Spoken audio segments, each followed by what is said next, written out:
Hello again, friends, and you are our friends. Welcome to Talk of the Town, your Ipswich Town podcast. Normally, I'm joined by two of my bestest friends, but sadly, COVID-19 has put a stop to any sort of social interaction. So this is what we've come up with, and I am joined today, and I'm delighted to bring you this guest. I really am. It's a really exciting guest. And we've had some really exciting guests on this podcast, but this one is a really exciting up-and-coming journalist, a top EFL pundit. He's a freelance journalist for Bet Victor and other websites across the globe. It's the internet after all. It's none other than Gabriel Sutton. Gabriel, thank you for joining us today. Thank you. Thanks for having me. Absolutely no problem. I couldn't have really made that a more long-winded introduction if I tried. You can tell I'm a bit rusty. You can tell I'm out of the weekly sync. You really can. How are you finding lockdown life and COVID-19 post-football world? What's football again? I can't remember. It's been a funny time, really. Obviously, I think definitely missing football. It's kind of a massive part of my life and routine. I really enjoy going to watch games and even just little things like hearing fans sing songs together and stuff like that. I love that match day experience, and I know you feel the same about that. So it's certainly different. Bit of a badminton tournament going on with my housemates in the garden, so that'll have to do for now, I guess. I see a bit of competitiveness we can get, really, isn't it? You know, that sort of thing, or table tennis on our dining room table. That's always a fact. It really was. Before we go any further, you can, of course, catch this podcast in audio format. That's on Spotify, Google Podcasts, Apple Podcasts, and of course, if you are listening to us, you can watch us on YouTube. So, how did you get into EFL punditry? Well, I suppose I noticed that there was a gap in the market perhaps for coverage of the EFL. Obviously, the Premier League is widely talked about, and I suppose certainly for the elite clubs that everyone's got an opinion on, a Manchester United or a Chelsea, for example. Whereas I think with the EFL, you obviously have some big sets of fans. I mean, in League One, you're an Ipswich fan. There's a massive fan base there. Even lower down, you look at somewhere like Bradford City. So you've got some very big fan bases that maybe don't see their teams covered in mainstream media. And okay, there's local journalists and they do a fantastic job and that sort of thing. But I do like the idea of sort of, bringing these to attention and sort of bringing that analysis to the table. And I've really enjoyed my time sort of working in this sort of way. How long have you been doing it now? How long have you been being a EFL pundit? I started about 2013, something like that. So 7 years now. Yeah. Wow. And what's been the most surprising thing you've covered in that time? Do you feel? The most surprising thing, I suppose, watching something like Burton Albion or Accrington Stanley's rise has been very surprising, because both those clubs have been able to sort of compete against bigger clubs like yourselves, Sunderland, and that sort of thing. So I suppose from that point of view, that's been really interesting, and I love that side of football. That sometimes you can get clubs that don't have much money that really sort of battle against the odds. You think of Shrewsbury a couple of years ago. I really like that side of it. We won't talk about that Shrewsbury team too much on an Ipswich Town podcast because of who the manager was and certain traumatic sequences that might trigger in some Town fans, because we did have a traumatic few months under Senor Hurst. Have you got a team that you call your own? Yes, I was born a Birmingham City fan, and I still am, but obviously you've got to be a little bit more of a neutral, I suppose, as a journalist. But yeah, they're still my team, definitely. Wow. Okay. Do you often get St Andrews? Yeah, well, I sort of live just a short bus ride away still, so I still get to a few home games, but I don't have a season ticket anymore. But yeah, Brilliant. Well, it's a real pleasure to have you on the podcast, Gabriel. So thank you for joining us this evening, and thanks for giving us up your time. I'd like to normally kick things off with a guest with what we call a quick fire round, if that's okay. So in a very similar vein to how a coach would start a training session, I want you to not think about this too much. Just fire it. So get the ball out of your feet and knock it about. So in this case, just answer the question nice and quick. First thing that comes to your mind. I might pull you up on it and try and unpack it a little bit. But if that's okay, we'll kick things off. Okay. I have to ask because obviously I've not asked or told yourself what's coming, so I have to always make sure the guest is happy to have questions thrown at them. Yeah, no, well, that's fine. Perfect. As I said before, it's nothing too major. Netflix or Amazon Prime? Probably Netflix. Yeah. What's on it? What are you watching at the moment on Netflix, Gabriel? What do I watch? I do watch quite a lot of Friends, I must say. I do quite like watching that. Okay. Have you seen the one about? No, that's just a joke. I don't know actually any episodes. I just know they're all called "Have you seen the one" or "The one about" or whatever their title. Chinese or curry? I do like a curry, definitely. Yeah. What is your dish? I like a veg. I'm a vegetarian, so I like a veggie jalfrezi with a garlic naan, of course. Oh, garlic naan, very nice. Okay. If you're trying to impress somebody in the kitchen, so you've got I don't know, Gary Rowett or Mr. Monk round for dinner, and you want to impress them, what would your go-to meal be? What is your recipe? I do probably my speciality is pasta. I do like cooking pasta. Okay. From that point of view, so that would be my main one with bit of cheese and a bit of garlic and onion and peppers and that sort of thing. I like it. Lovely. Okay. Portuguese Ronaldo or Brazilian Ronaldo? I probably, in terms of my age, I wasn't able to see the Brazilian Ronaldo in his prime, but Cristiano Ronaldo was fun. Wasn't he? Yeah. Heads and volleys or Wembley doubles? Headers and volleys or Wimbledon. I would say headers and volleys. Okay. Yeah, I'm not very. I was never very. I think with doubles, you've got to tackle the ball off people, and as a player, I wasn't particularly good at that. So at least with headers and volleys, you've got a chance of getting involved. That's true. Yeah, I always found with Wembley doubles though, the best teams were the guys with the strategy. So if you had a player that wasn't a great tackler, you go and stand by the goal, all right? Because anything that comes by, you just tap it in. We're through. So you stand there, and I'll do the chasing or whatever. And you know, for me, they're always the teams that were better. But yeah, heads and volleys would have been my game. Alex Bruce, who I had on recently, he went for Wembley doubles. So, okay. Yeah. Not sure he played with Steve or not, but I think it was Kasper. He said Kasper Schmeichel was his partner. But 4-4-2 or 4-2-3-1. I'd probably go with 4-2-3-1. Although I'm generally a fan of 4-3-3. Oh, okay. Talk me through that one. What's the 4-3 got going for itself for you? Well, what I like about the 4-3-3 is that you've got two players who could come into the number 10 position, whereas I think with the 4-2-3-1, you've kind of got to have one player, like I suppose a Raquelme in the day, who was kind of that's your attacking midfielder. And I feel like as time has gone on, opposing teams have got better at nullifying that one attacking midfielder. And I think what you're seeing with City when they've had De Bruyne and Silva, they've got two players who could at any one time sort of occupy those areas. So that's probably why I'd lean for 4-3-3. Okay, because teams, as you say, become more adept at leaving a midfield man probably in that defensive role, and you want to try and create movement and pockets of pressure in that movement that cause number issues, I imagine as well. Yeah, definitely. And also your flexibility, because I feel like with the 4-2-3-1, you've got to have like specialists, so specialists for the DMs and the attacking midfielder, whereas I feel like with a 4-3-3, you can sort of interchange the roles better, and I think that kind of keeps things guessing, so that's what I like. Yeah, I like that idea. Okay. Yeah, okay. FIFA or Football Manager? Probably Football Manager. I'm probably better at that. Yeah, okay. How's it going at the moment on Football Manager for you? I'm managing Leamington. We actually had a really tough start where we took 1 point from 4 games, and I was very much thinking get 50 points as quickly as possible.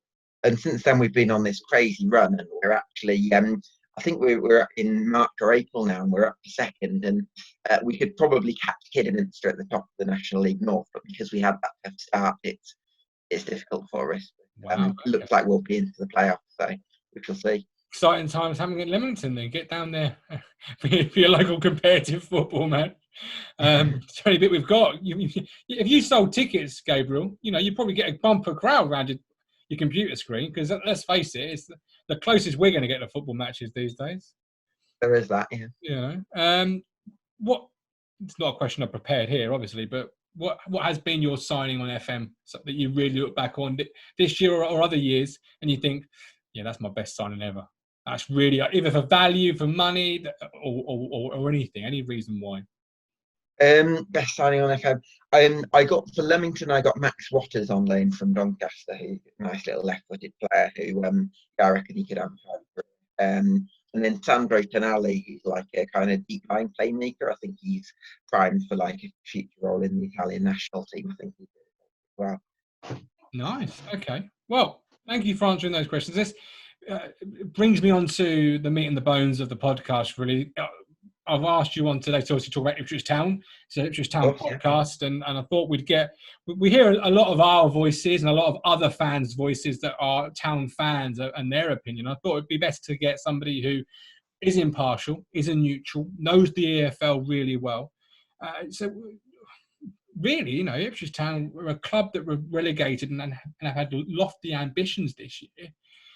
What are your thoughts looking at the League One season as a whole? What first of all, what were your thoughts on League One as a whole? That's the first question. Well, what I'd say about League One as a whole is I think the standards are probably lower in terms of the race for the top two, because I don't think there's a team in the division this year that's as good as Luton and Barnsley, who I thought were fantastic last year. But at the same time, I would say that there's a lot of teams who are better than maybe Doncaster, who sixth last year. So actually, I think the race for the top six is actually a lot tougher and stiffer than perhaps it was last year. So you've kind of got a slight reduction in quality for the top two and an increase in quality for the top six. And what you're seeing is a really tightly competitive campaign. And really, it's only Coventry in the last few weeks of the season that we've had where they've kind of pulled away. But it's been really exciting to follow, and a lot of teams in a sort of, you could throw a blanket over. So it's been really exciting to follow from them.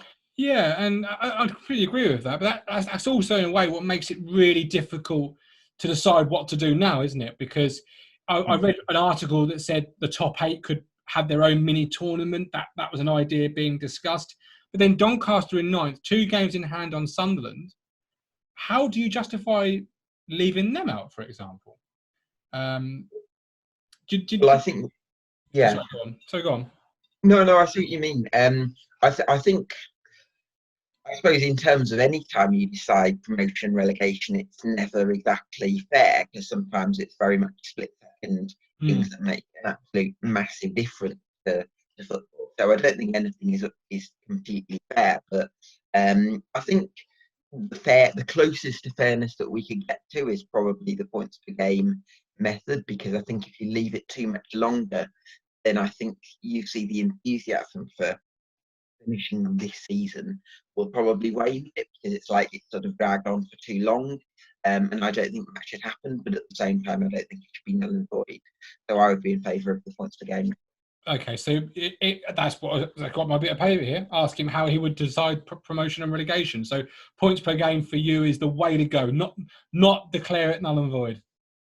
Yeah, I think points per game, because I think we've 36, 37 games we've played so far. That's 3/4 of the season, and I think if you declare it null and void, I don't think that would be right, because I mean there's teams who really, I think, deserve a chance in League One, like Crewe and Swindon Town as well, have been excellent this season, and I just feel like it'd be really harsh if you denied them an opportunity to play at a higher level and things like that. And also, guys like Southend and Bolton, who probably need, they've not been good enough, and it wouldn't feel right for me if they stayed up at those teams' expense. So points per game for me. And what would you say to those people that maybe say, well, teams that have played Bolton twice are an unfair advantage over teams that maybe haven't played Bolton twice? Because that's been a guaranteed gimme, more or less, this year, isn't it? There is that, yeah, and I take that point, but I think at the same time, that argument already accepts inherently that the league that this season has already decided that some teams are stronger than others based on what we've seen this season. So actually, the closest to fairness we'll get is judge it based on those league positions, and I think that's what governing. So, what are your thoughts on? I'll ask you first of all your overall thoughts on Ipswich's season to date. What are your initial overall thoughts before I ask you specific questions. Yeah, I think certainly maybe expectations were raised by the way you started the season, because I think in October you were top of the league and it was all going so well. And I actually think that I get the sense a lot of Ipswich fans would have been quite grounded about you being sort of in and around the sort of playoff area at the start of the season. But it's because in such a poor run of start form from where you were that. I think obviously injuries haven't helped with like the Flynn Downs and Caden Jackson, and I think Norwood's been out for periods as well, and Caden Vincent Young, and you just wonder if you'd kept that same 11 in place, and also considering that the Sanders, as I mentioned, you've been a bit unlucky with injuries, but I also think there's question marks over the style of football. So I think literally everywhere you look, that there's been problems really, because there's ownership, there's manager, a lot of question marks from that point of view, and of course the injuries. So if we sat here back in maybe June of last year, and I'd asked you, looking at the division, where would you have said your expectation for Ipswich Town coming down? Where would you have said, I think Ipswich will be a boom? Well, I would have said sort of in the playoff positions. That's what I would have said. I think probably that I think I had them third in my prediction. So, but that's what I would have predicted. I also think that in terms of budget, like Mark Evans, he spent a lot of money in the summer before when he back as he really weren't sort of quite up for this level, and maybe he hasn't wanted to sort of invest that money again. And I suppose that there did seem to be, even when the results were going bad, there was a sense that fans were prepared to give Paul Lambert that opportunity. He seemed to have connected with them on some level, but of course, there's only so long that the goodwill can last until you start getting results, and he hasn't really got them this season. No. So where would you have put? Where do you think it's gone wrong? Are you squarely, if you were writing an article in Town right now, and the article was based on where it's gone wrong, would it be injuries that you would highlight in your article as the dominant factor, or style of play? Yeah, I think injuries are a big factor. Sorry. I think injuries are a big factor, certainly. I think in terms of the ownership regime, that's a factor. I wouldn't necessarily put it down to just one thing. But yeah, I think if you kept a lot of the the best 11 fit for large portions of the season, I think you'd be in a better position. But I just think in terms of the Evans regime, you need a change from that as well, because there's a lot of apathy towards Marcus Evans, and I think there has been a lack of ambition. Yes, you're not a club in debt, but I also think, considering the money that you've received from sales in previous years, I don't think there's been enough investment. So I couldn't really just put it down to one issue. Okay, and obviously, you mentioned budgets there a second ago. A famous argument this year amongst Town fans is you've got one set of fans that say, best players in the division, top budget in the division, and you've got another set of fans, and I probably sit in this set of fans, so please don't side with me here if you don't, that say, well, on paper, this set of players may be the best in the division, but they're not playing like it. Yes, the budget might be big, but that doesn't mean you've bought success. You've still got to use that budget correctly. Looking at Ipswich Town this year, do you feel they've got the best set of players? Do you feel the budget, without knowing the size of the budget, do you feel the budget's the best in the league, looking at what you've seen of us so far? Well, it's very difficult to say, because I think based on last season, it was obviously very poor, and it was a very poor performance in the Championship, and I think it's kind of hard to change everything, because you've got to change the mentality at the club, and then also you've got to change the quality of the football. And I think it's kind of difficult. We've seen it a little bit with Sunderland, where they came down with a massive budget and that they weren't able to dominate the division. So I don't think it should have been like a walkover for Ipswich. But again, I think there is talent in there. I mean, I look at someone like Flynn Downs. I mean, he's had Premier League interest. I thought he played quite well when I saw him a couple of times in the Championship last year. So he's someone I would have thought, when fit, he could really dictate games at this level. I'm not sure. I mean, I'd love to get your views on this, but I do feel like people like Chambers and Skews, they're kind of influential figures because they've been there for a long time. But I do think I imagine it's kind of hard to get a high tempo together when you've got players in those positions, because you've obviously not got the mobility that they maybe used to have. Yes, or the footballing ability to play out from the backing. So Chambers, for example, he's not he's more of your no nonsense centre half as opposed to a ball player. You know, you won't want him having too many touches of it. And Skuse, yes, obviously downside of his career, one gear. In fact, I wouldn't say he's had more than one gear throughout his time here at all. He's very much a holder. I hesitate to say Makaleli type, because Makaleli is a fantastic player. But if you were to say, list one-dimensional holding midfield players, obviously Makaleli would top that list because he's one-dimensional. Whereas N'Golo Kante, for example, is a box-to-box. He makes things work. He makes things happen. Skuse isn't that sort of player. So, yes, I mean, if I also may say, I think like even someone like, if you want to be a kind of a ball winner, kind of basic, from a fairly basic point of view, you've got to have the athleticism, and I think that's probably declining a little bit at the moment too. So I think I imagine you'd want to look at a long-term replacement for him at some point. So looking at the EFL teams as you do, would many Town players make your EFL team of the year? I'd look at the contenders. I would say possibly Wolfenden. I'd be intrigued to see what you'd say from that point of view, because he can sort of overlap as a centre back. I think he had quite a good loan throughout Swindon, didn't he? Yes. And he's good. He's tall as well. So you look at like Sheffield United when they've got overlapping centre backs who can do a little bit of everything, and I can see Wolfenden sort of in that range. I like Hayden Jackson as well. I think spoken to some Ipswich fans who reckon he's sort of better out wide than. I mean, in the Championship, it's like he only had a handful of chances and he didn't really take them. I saw one at Nottingham Forest where he missed a sitter. But maybe at League One level, he's getting more of those chances and obviously getting more goals as a result. So I'd probably go with Wolfenden and Jackson. But then there's other players who could be in there if they'd been fit. Yeah, absolutely. In terms of Jackson, I wouldn't say he's better than that wide. For me, whenever I've seen Caden Jackson play well, it's always been off the last man's shoulder.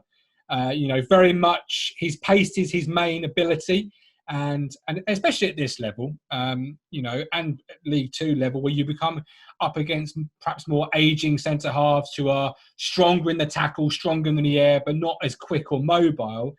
The sort of centre forward that Jackson is scares them.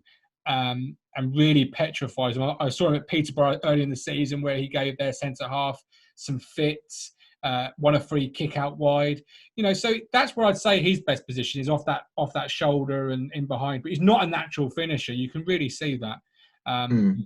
He's a sort of guy who you need to give him chance and after chance after chance and feed him well. And Norwood as well to an extent. And I know Norwood's made the jump up from League Two. But so has Jackson. Just Jackson's done it via a Championship season where it's. But then as well as I do. If you're asking lower league players to go to a Championship side as maybe the second or third striker, they flourish a lot more than you would do than what we did. And that's say, right, we've sold our two top strikers. You're now it. The other thing I'd say about Jackson as well is when he was at Accrington Stanley, he had someone alongside him called Billy Key, who was kind of their hold-up man, and he could kind of win the odd flick on for Jackson.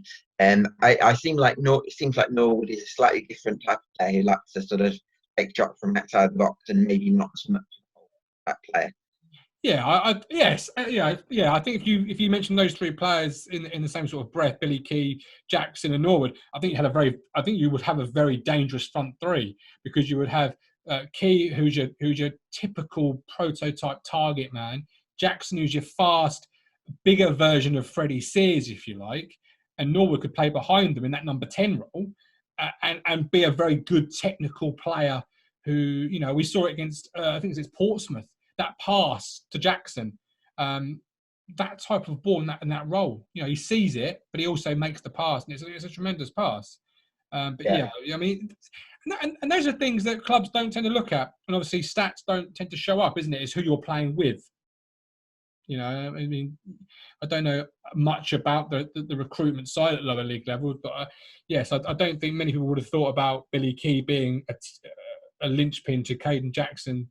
But you're absolutely right, actually. Yeah, no. I mean, I think these sorts of things are really important. That maybe clubs at championship level miss a little bit. They kind of think.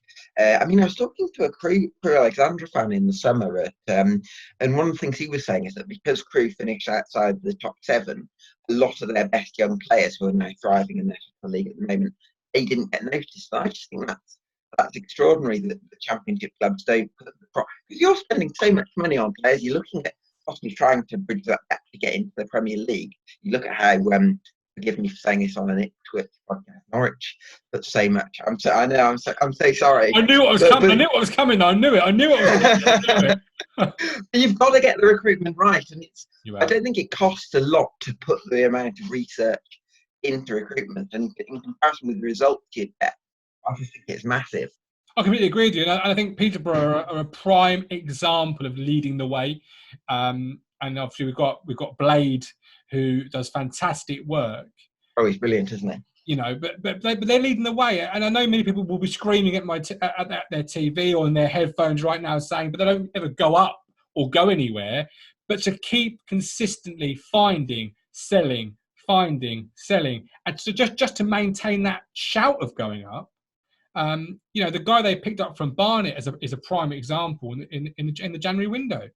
You know, that is, I think he's had a hand in almost every game they've scored since he arrived. Yeah, Taylor, yeah.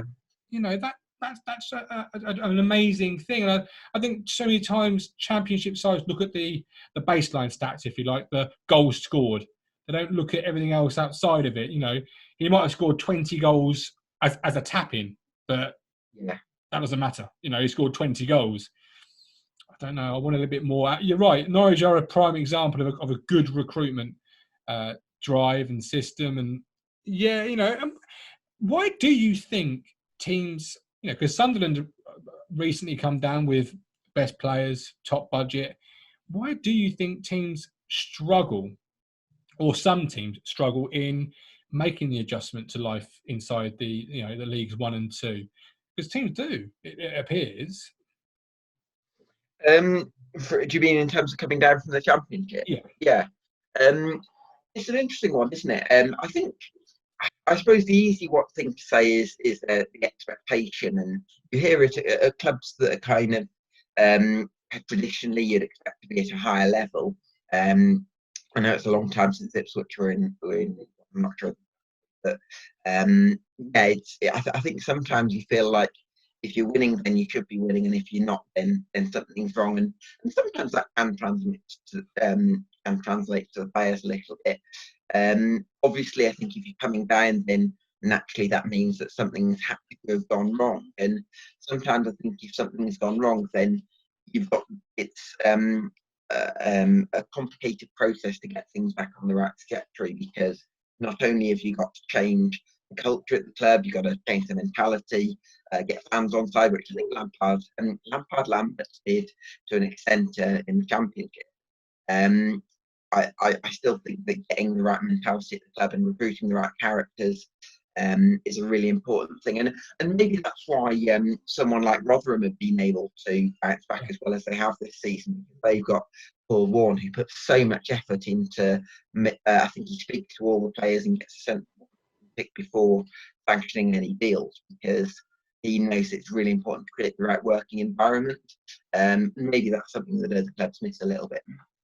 And and actually, it's funny you should say that, because as you were speaking, I was immediately thinking about teams such as that, because maybe their expectations upon promotion are very different to the team that has come down, such as Sunderland. You know, if you've been promoted, like Barnsley and Luton, for example, their main mission this year will be to survive. If they don't, it's not so much as a pelters situation as it would be Ipswich, for example, who were maybe looking to be a top 10 side that year, and in fact had a disastrous year and got relegated. So maybe, and obviously then, of course, if you've been up and down a few times, maybe you're built for League One football. So maybe the answer is clubs aren't built for it. The culture's got to change, especially at Sunderland. Yeah. I mean, we've probably all seen the Netflix documentary. Definitely. So looking at the EFL as obviously you do, what EFL team is it in your opinion to watch? Who out there do you think is really building something that's maybe under the radar at the moment, and people need to start taking more notice of? Well, I really hope that, as I mentioned before, I really hope that Crewe Alexandra get a chance in League One next season, because they've got such an exciting crop of young players, and I think there's a good handful of them that could probably play in the Championship or the Premier League at some stage. So I'm really excited to monitor to the work they do. So from that point of view, it's exciting. There's actually some pretty good footballing sides in League Two. I know that it sometimes get kind of thought of as a kind of long ball sort of game. Maybe that was accurate 10, 15 years ago, but now I would say all the teams that are top there that kind of have their own sort of way of playing, and actually it's been really exciting to watch. There's some good young managerial talent in there. Richard Wellens, I think, is a manager that's going to go far in charge of Swindon. So there's a few players, teams and managers coming up from League Two that I'm really excited about. And any one player you're looking at and you're thinking he could play already a league or two above himself? I think Perry and G could do very well in the Championship. For Alexandra, I think he could play in the Premier League in a few years' time. Yeah, I'm a huge fan. Yeah. So Crewe are back developing young players, it seems. Yeah, definitely. They've obviously had a bit of a lean decade, if you like, where they've sort of struggled in League Two, but they've given manager David Attell a bit of time to sort of put a team together, put a strategy together, and they've played some excellent football this year, really sort of free-flowing moves, and you'd be surprised at the quality of football on display, and it belongs at a high level. So yeah. I'm a big fan of them. Well, I watch a lot of non-league football, both locally and outside of Suffolk. And who do you follow? Sorry? Who do you follow? Well, funny story, but I technically follow Hemel Hempstead Okay. because of a Football Manager exploits with them. But if you want to go further down the pyramid, you've got Felixstowe and Walton, who are a club very close to me. Along Melford, they've always been very welcoming to me when I've turned up there for media duties and things like that. So, all right, Along Melford are another club, and I'm very close with their manager through just interviews and going to the games and whatnot. But something what you're describing to me there is really what you would say about non-league football these days. Maybe 20 years ago, 15 years ago, it'd be not knock it long, son, or clear your lines. But actually now, non-league football is a very exciting place of young talent playing good football the right way. And it seems you're saying very similar about League Two. And having seen a couple of the games in League Two this year, I would absolutely agree with you. I've seen Colchester a couple of times who, Ipswich Town podcast, but let's be real, they've played well on occasions, Colchester, and they've got a couple of decent young players. But I've Macclesfield are a team I'm watching as well through Football Manager exploits. Yeah, I seem to have this habit of becoming somebody on Football Manager, just falling in love with the club and then keeping eyes on them. And just never manage Norwich, Martin. No, that wouldn't happen. That wouldn't happen. I want to enjoy my football, not actually ruin a club, But League Two is a place of good players, and it's exciting as a football fan to hear that Crewe are back developing young players, because they were famous for it. When 20 years ago, Dean Ashton's, Kenny Luntz, Sidwell, I believe, even came through the ranks there as well. Robbie Savage. Absolutely. Further back, Robbie Savage, absolutely. So it's exciting to hear that they're back producing young players. Do you feel anybody could be a transfer target for Ipswich? Do you feel anybody, if Ipswich could go into League Two, should there be somebody they're looking to pick up? I mean, obviously, you mentioned one player there, but anybody else? Which positions are you after, do you reckon? Well, that's the thing, isn't it? It depends on who leaves in the summer. If Wolfenden was to leave or Down was to leave. But primarily, for me, you can never have too many goal scorers, and you can never have too many good centre halves. So if you're asking me honestly, give me a centre half and give me a striker. Okay. I would say in terms of centre backs, they've got obviously Luca Ford, who's sort of just come in. Again, another reference there. He's done very well. He's sort of a bit of a surprise one, because they'd had I think Eddie Nolan was like their first choice centre back, and they had various different injuries, and a forward stepped in, and he's done surprisingly well. And then up top, who would be the option there. I mean, there's Alfie May actually. They brought from Doncaster Rovers, and he in January, and he's had a really transformative them, and I reckon he'd be a good signing for League One. Really good player, actually, Alfie May. Yeah, I'm glad you said him. I do like him. He's not a bad player. Give me your thoughts on Paul Lambert.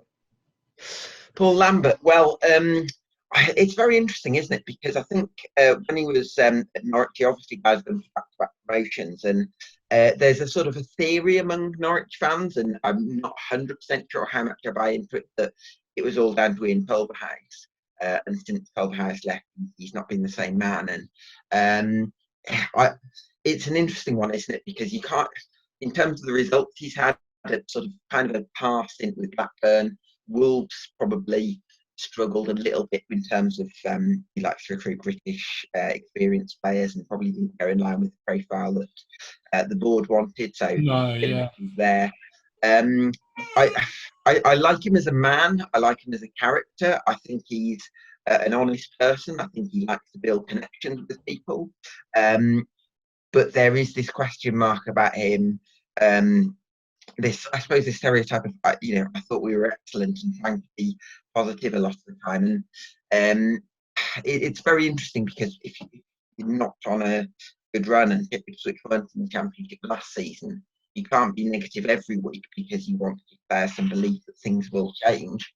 But at the same time, I think in terms of the performances this season, a little bit I don't necessarily think it was down to Lambert when you're winning early on in the season.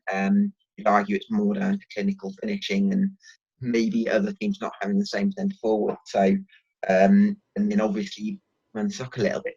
And so, I was, before you, I watched you lose 1-0 at home to Fleetwood, and before that game, I was thinking, you're still in with a chance of a playoff. So I was kind of a little bit on the side of sticking with Lambert. But after watching that game, and there's so few ideas in that team, and I just felt like it was a bit of a change. And it's not for me to say that Ipswich should get rid of Lambert, but I can completely understand, where that viewpoint comes from. Yeah, no, I can agree with that. And I think the Fleetwood game, I think, sticks out in my memory as being a particularly low point, maybe, of the season. And that game kind of smelt of a manager trying to pad maybe a few statistics ready to take into the boardroom. I think that's the game, if my memory is serving me correct, that Brett McGavin started in midfield, having not been on a bench for months, if at all, this season. And it just felt to me that it was a manager maybe getting ready to say to the owner, look, in a big game on a Tuesday night, I've had to bring in a young player because I've had no injuries or I've had suspensions and whatever. It's not been a season where it's been all bed of roses squad-wise. Yeah, I've been intrigued to ask actually. That you've got that young target man centre forward who looked really big for his age. I can't quite remember his name. Harvey Simpson. Tyrese Simpson, yeah. I'm kind of wondering about him, whether I don't know if you've seen anything of him apart from that Fleetwood game, but he looks like a bit of a unit, doesn't he? Absolutely, yeah. He is your typical League One or League Two. If you asked football fans to describe a League One or League Two striker, I think he would fit the mould of that description, because he's big, he's strong, he can back in, he can win a challenge. Your target man, if you like, and pair with him with maybe Caden Jackson in a couple of seasons, that might be the answer. He's really raw. He was a rugby player up until very, very recently. Oh, right. Yeah. Which, if you couldn't tell, really, I mean, the guy's 6'9" and broad as a house, isn't he? So he, very raw, good touch. It seems that's the state of the season, to see a young guy like that come from absolutely nowhere to almost being the thing the fans were hanging their hats on at one point. And it's interesting you say that about Lambert. I've spoken to a couple of people, ex-players and current players and whatnot, and not necessarily involved with Ipswich Town Football Club at the moment, but have been in the game. And yes, Ian Culverhouse was a big part of the Paul Lambert success. From what I've heard, what you hear from Paul Lambert in press conferences, kind of what he is. He's a manager. He's a motivator. He'll make you want to run through this computer screen, but he won't tell you a tactic on how to do it. That was more Ian Culverhouse. That's So interesting. he's really as strong as his number two is, because if his number two is tactically astute and a strategy and all of that sort of jazz, he's fine. But, you know, if he turns up on a Friday afternoon and the tactics have been a bit woeful, he can't change that as much. But he can tell you how to run through a computer screen. Do you know what I mean? No, I get where you're coming from. Yeah. And I feel that's probably why the players have played the way they have. They've bought into Lambert. They're just maybe a little bit tactically naive at this level. The ideas aren't quite there, perhaps. Yeah. You know, tactically they've just been lacking that little bit, and at times we've gone from 3-5-2 to 4-3-3 to 4. Yeah, we've almost lurched from a tactic to another, and not had a philosophy or a style as such. You know, because last year was a lot of 4-2-3-1, whereas this year we've barely played it at all. But that's interesting, actually. Yeah, go on. Yeah, I was just wondering, rather because obviously Lambert's on to quite a long-term contract. Interesting considering the timing of it. But I'm wondering, would it be worth adding an assistant rather than changing the manager? If you can find someone who's got a good head on their shoulders.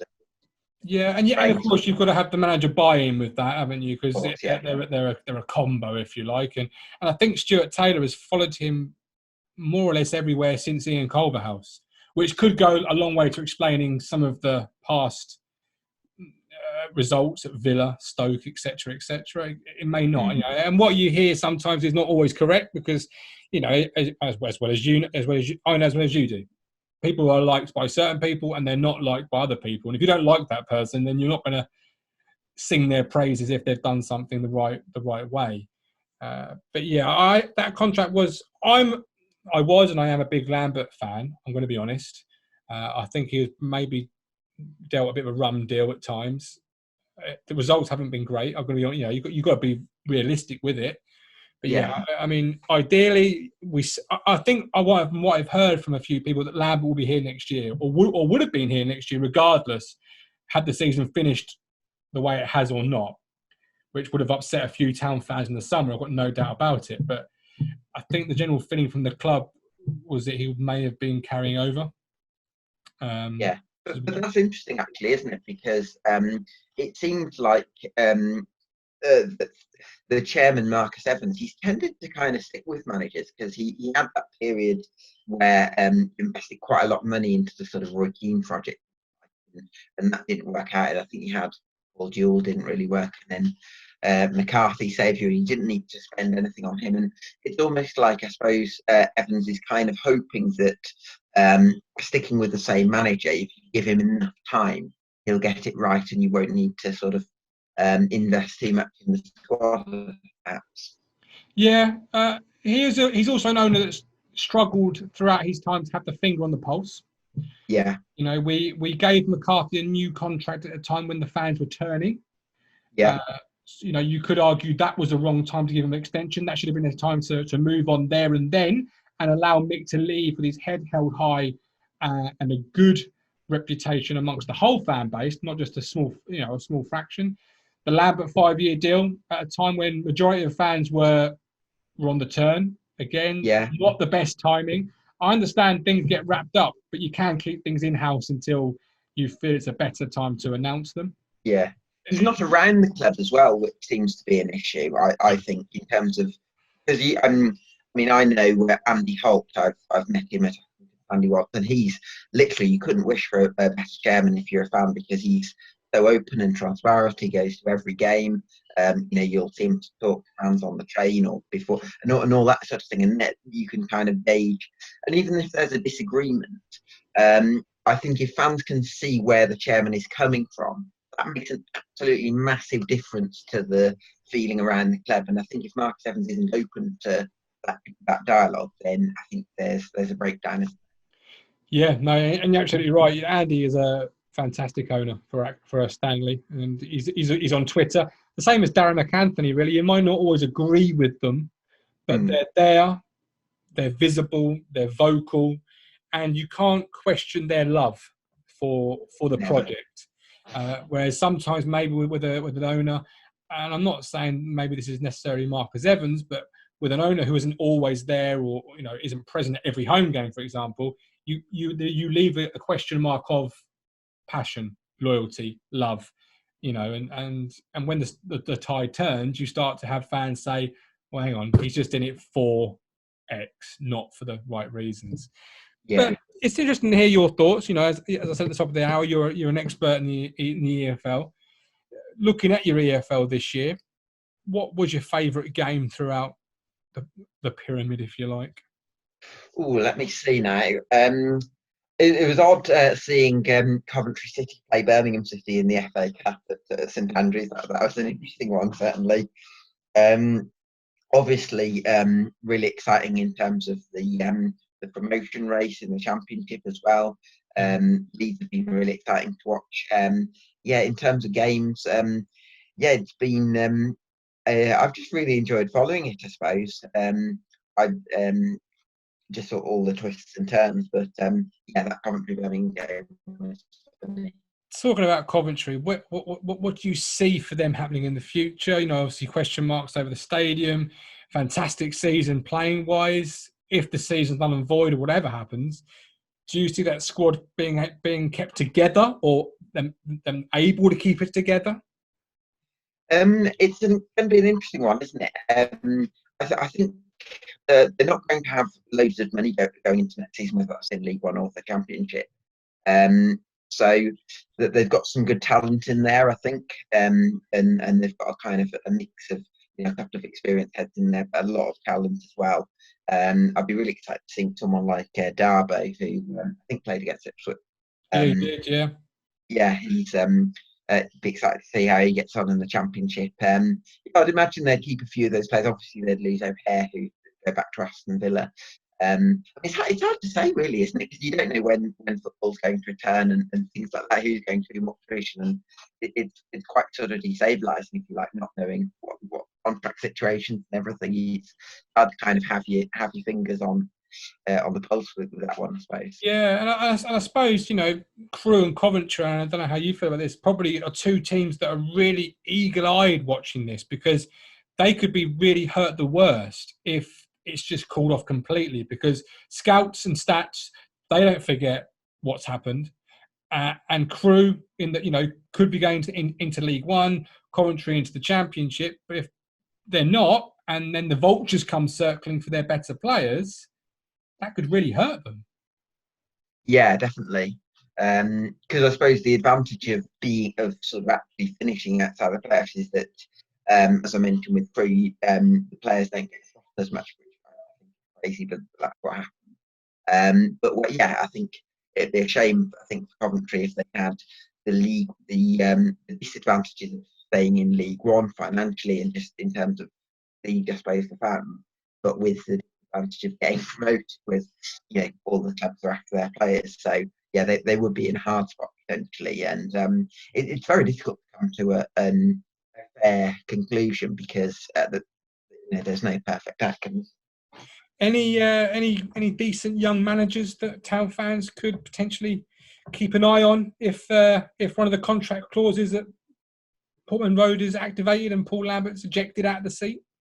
Well, I've heard rumours of a return for John McGreal, which I suppose would certainly have a certain. He's obviously a legend of a player in, like, was it 99 he joined or something like that? He was kind of quite a bit of a legend for Ipswich. But have results been good enough at Colchester for you? Well, I think I'm not sure. He obviously hasn't got Colchester into the top 7 in his 3 full seasons in League Two, and in that time he hasn't been working with one of the biggest budgets, because I think their chairman there, I think he's a fantastic chairman in lots of ways for sustainability. Yeah. In the top sort of spenders.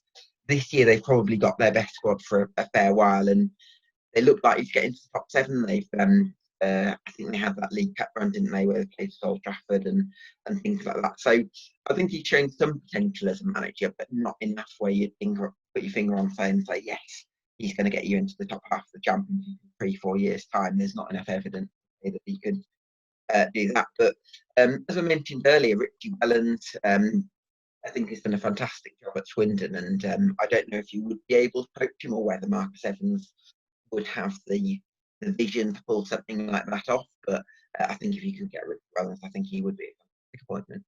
Ex-Town player, obviously. Is he? I didn't know that.